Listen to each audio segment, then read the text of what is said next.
Bom, gostaria aqui de levantar alguns, como a gente já está fazendo alguns vídeos aí sobre o arrebatamento, para quem tem interesse, sobre aspectos do arrebatamento e sobre algumas perguntas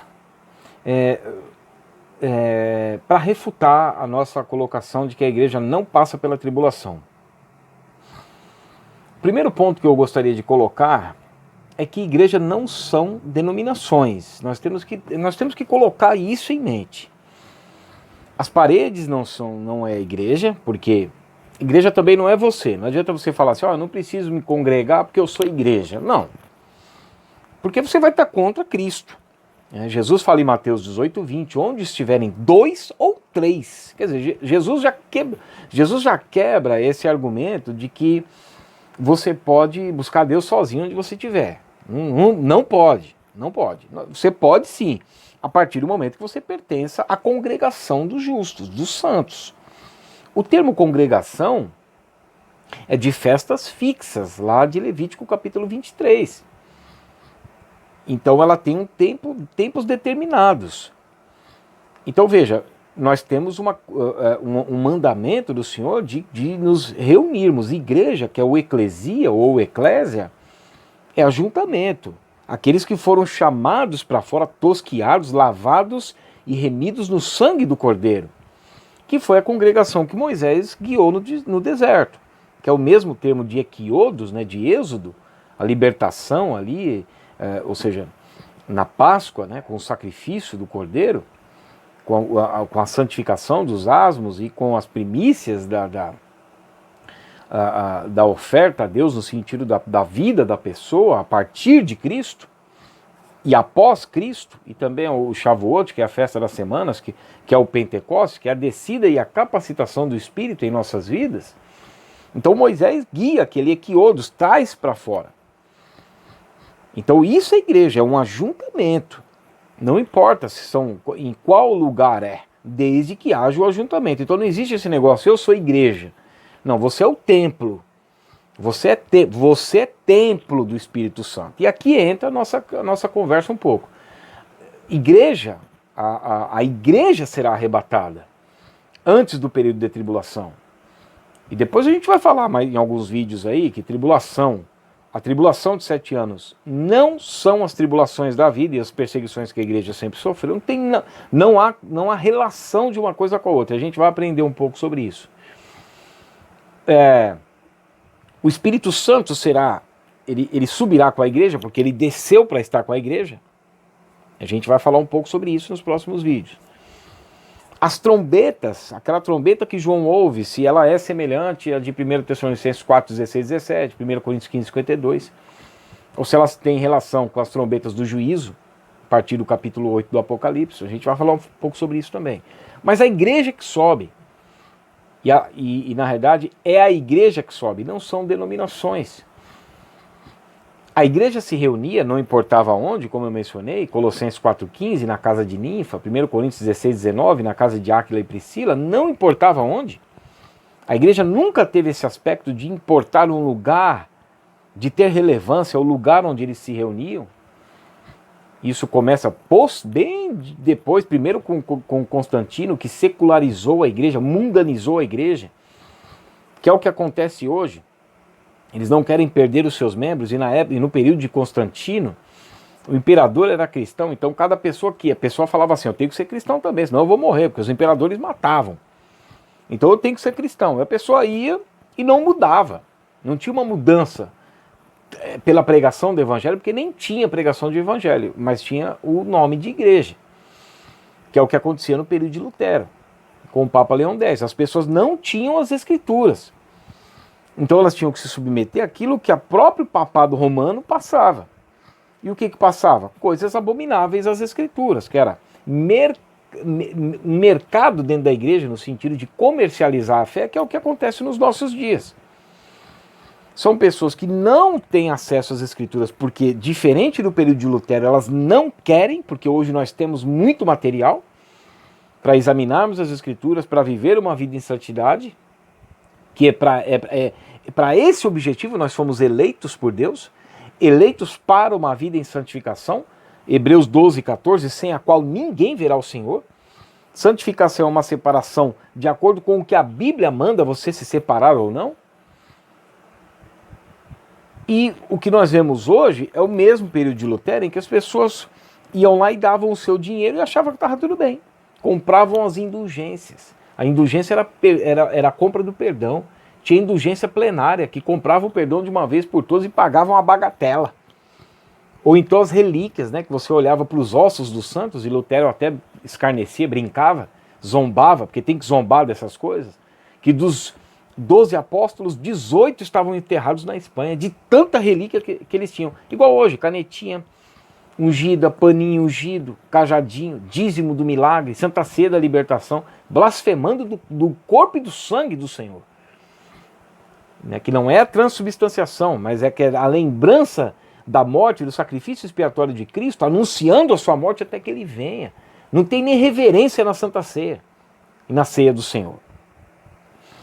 A igreja que subirá no arrebatamento é aquela de Atos 2:42, a igreja que estiver nos moldes, o pastor que estiver nos moldes de Atos 2:42, e perseveravam na doutrina dos apóstolos, na comunhão, no partir do pão e nas orações.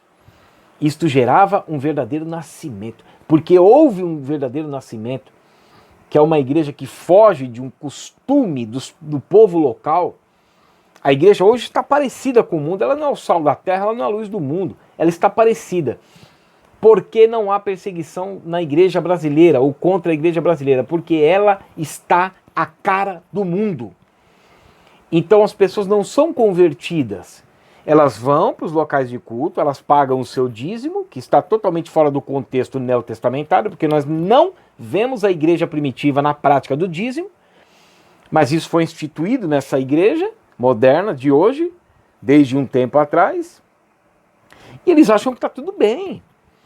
Eles dão as suas ofertas, eles compram as suas canetinhas ungidas, o seu pano, coisas que você não encontra nas escrituras, mas para eles tanto faz. Tanto faz.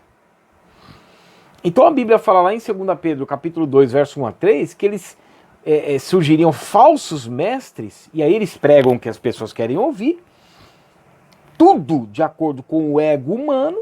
É claro que não vai haver confronto, porque a Bíblia manda confrontar. Tem cristãos que fixaram amizades com ímpios declarados, e a Bíblia manda ter separação da luz com as trevas. Só que eles não vão suportar ouvir isso. Para onde eles vão? Para locais onde o que o pastor quer na realidade é o local cheio, porque ali ele vai poder pregar sobre dízimo que não tem contexto no Novo Testamento. Ele vai poder pregar sobre oferta que não tem contexto no Novo Testamento, porque não há necessidade de ter esses templos que ele tem, e para manter esses templos que ele tem que mudar as escrituras, que é o que acontecia com o Papa Leão X. Ele levanta a Basílica de São Pedro, a maior obra da cristandade da época, e para pagar aquilo ele vende arcebispados, que eram cargos da igreja. Os que compravam arcebispados, que um deles era Alberto de Brandeburgo, ele tinha que pagar esses arcebispados. Como ele pagava? Ele tomava dinheiro emprestado com os fugers, que eram os banqueiros imperiais. E para pagar os banqueiros imperiais, os fugers, ele colocava o maior vendedor de indulgência, um monge, pregador, deturpador da palavra de Deus, chamado John Tetzel, que foi o que Lutero lutou, né? E Lutero escreve as 95 teses, dizendo para o Papa, né? Se o Papa ama de verdade, por que ele não esvazia o purgatório por amor e por caridade cristã? Claro que o purgatório é uma doutrina antibíblica, é parecida com o umbral, né, do espiritismo, que diz que a pessoa sai de lá pelos seus próprios méritos. E na realidade nós vemos que quando a pessoa vai, ou seja, está reservada para o inferno, nada tira a pessoa de lá. A Bíblia diz que o clamor não será ouvido. Abraão disse ali, enquanto esteve naquele período, até antes de ser levado cativo o cativeiro, Cristo remove aqueles santos do Antigo Testamento, né, porque ainda não havia concretizado a promessa da justificação com a morte expiatória de Cristo na cruz, né, o sacrifício expiatório. Abraão fala, tem um abismo entre nós e não dá para passar de um lugar para o outro. Mas eles inventaram doutrinas que você pagava e a pessoa era livre daquele lugar, que era um lugar intermediário, que não existe lugar intermediário. E aí, o que acontece hoje é a mesma coisa. Porque eles não vão conseguir manter um local grande, cheio de pessoas pregando o evangelho. Porque o evangelho, ele confronta, ele vai te confrontar. O evangelho, para nos mudar e nos moldar, ele confronta. Por isso que diz, não se põe remendo, Jesus disse, não se põe remendo novo em pano velho, não se põe vinho novo em odre velho, porque vai ter ruptura. A palavra de Deus não bate com as nossas opiniões. Nós temos que nos amoldar. Então aquele que está em Cristo Jesus, de fato, ele não vai comercializar a palavra. Ele quer ouvir a Bíblia, ele quer ouvir a palavra de Deus, porque ele nasceu de novo. E se alguém está em Cristo Jesus, que é um termo que ocorre mais de 160 vezes no Novo Testamento, em Cristo, denota nova vida, nova natureza, é nova criatura. As coisas velhas se passaram e tudo se fez novo. As coisas velhas é quando andávamos na vaidade dos próprios pensamentos. A gente fazia o que a gente queria. Hoje não, é a palavra que nos molda. A palavra, ela veio para nos ensinar, ela veio para nos exortar, ela veio para nos encorajar a continuar a caminhada cristã, independente das circunstâncias, do local onde nós estamos vivendo, e manter a fidelidade mesmo em face da morte, que era o que acontecia com a igreja primitiva e que acontece com cristãos até hoje. A igreja brasileira, ela quer pegar um envelope, cobrar de Deus, né, encostar Deus na parede, como eles falam, é cobrar de Deus. E nós vemos, por exemplo, William Tyndale, que traduz a Bíblia para uma nação inteira. Um erudito, um mestre na palavra de Deus, servo de Deus, traduz a Bíblia para uma nação inglesa no século XVI, no período de Henrique VIII, que se desmembra do Papa, perdão, que se desmembra do Papa por causa de questões políticas, porque não queria fazer o seu casamento com Ana Bolena. E o Papa por questões políticas também, não tem nada de Bíblia, né, no meio desse pessoal. Ele funda, então, naquele período, ele era o cabeça da igreja, o movimento do anglicanismo. Questões políticas. Naquele período, William Tyndale, ele traduz a Bíblia para uma nação inteira. Ele é queimado na estaca. Ele fica um ano preso na prisão do castelo em Bruxelas, na Bélgica, e é levado para a estaca para morrer queimado. Nós vemos Estevão, um homem cheio do Espírito Santo, que discorre a Bíblia desde o Gênesis. Ele é apedrejado até a morte. Nós vemos a igreja primitiva morrendo nos coliseus. Os apóstolos, só João que ficou vivo para escrever o Apocalipse. Nós temos o livro Espelhos de Mártires, de pessoas que eram mortas pelo Evangelho. John Wycliffe, que traduziu a Bíblia também. Depois de 1000 anos, a primeira tradução foi a dele. Ele morre, teve 2 derrames, só que depois que descobre onde ele estava enterrado, lá na Inglaterra, em Oxford, eles desenterram os seus ossos e queimam os ossos. Jerônimo Savonarola, que foi um dos primeiros precursores da Reforma, ele morreu em Ferrara, na Itália, queimado. Através das suas pregações, eles fizeram uma pilha enorme de livros de bruxaria, de ocultismo, de misticismo, de tudo aquilo que era contrário às Escrituras. A mesma coisa que acontece ali em Atos. E ele foi queimado. John Hus foi queimado. Um padre boêmio que oriundo de John Hus, nasceram os moravianos, que influenciaram John Wesley. John Wesley, que apanhou a vida toda, escreveu mais de 240 livros, andou mais de 60 mil quilômetros a cavalo, pregava praticamente 2 vezes por dia, o ano todo.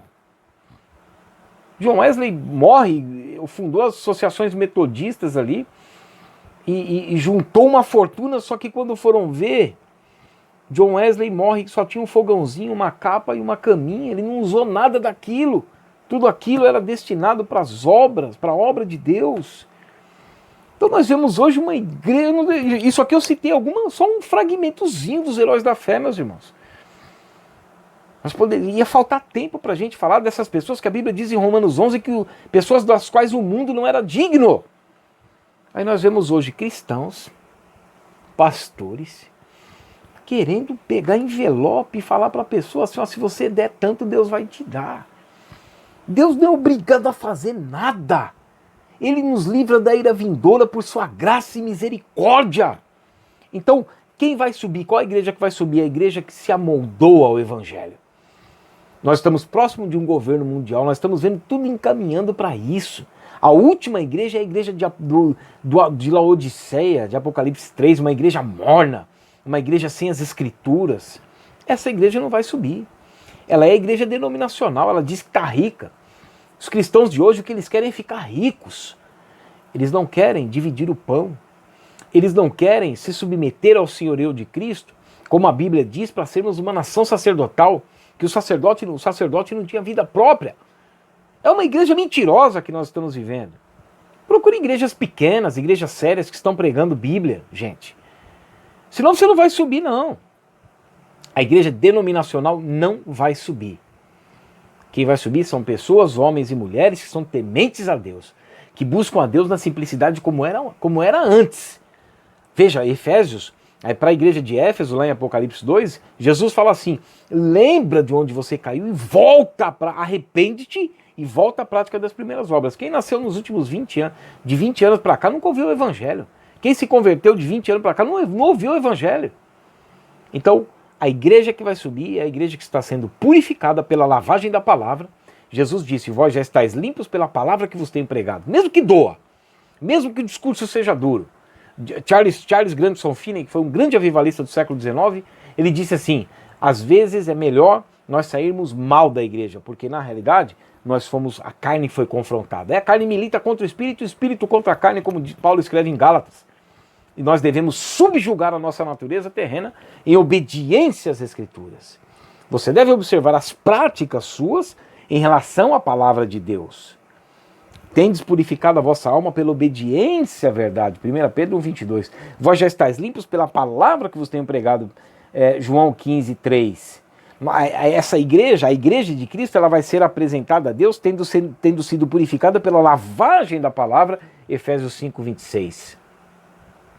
A graça se manifesta através das Escrituras para que ela venha nos reformular. Você tem que ser guiado pelas Escrituras, senão você não vai subir no arrebatamento. Amém? Nos próximos vídeos a gente vai trazer mais algumas nuances da igreja que vai subir e das comparações que nós fazemos com trombetas, com a tribulação e tudo mais. Amém? Deus abençoe.